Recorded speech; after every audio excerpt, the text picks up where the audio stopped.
जय महाराष्ट्र, जय शिवराय. दादर रत्नागिरी बंद.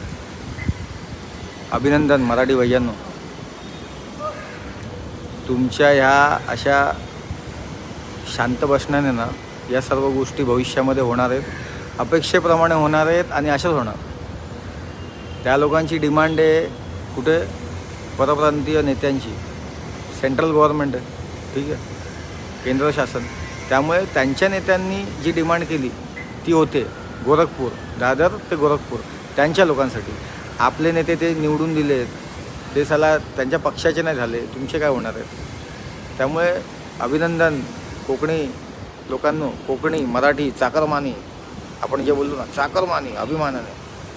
तुम्ही चाकरमानी आहेत म्हणून तुमच्यावर अत्याचार होतो आहे. तुम्ही मालक बना, तुमच्यावर अत्याचार होणार नाही. तुमच्या हातामध्ये तुम्ही सत्तेची सूत्र धरा. आर्थिकदृष्ट्या पण मजबूत जोपर्यंत मराठी माणूस होत नाही ना तोपर्यंत तुम्हाला कोणी विचारणार नाही. आणि अशा गोष्टी घडणार, कारण त्यांना माहिती आहे मराठी माणसाला सवय झाली या सगळ्या गोष्टीची. काय आमची उपटू शकत नाही मराठी माणूस. ज्यांच्या हातामध्ये सत्ता दिली आहे ते पण तसेच, जी जनता आहे ती पण आपली चालली आहे. सहन करत राहायचं. जय महाराष्ट्र.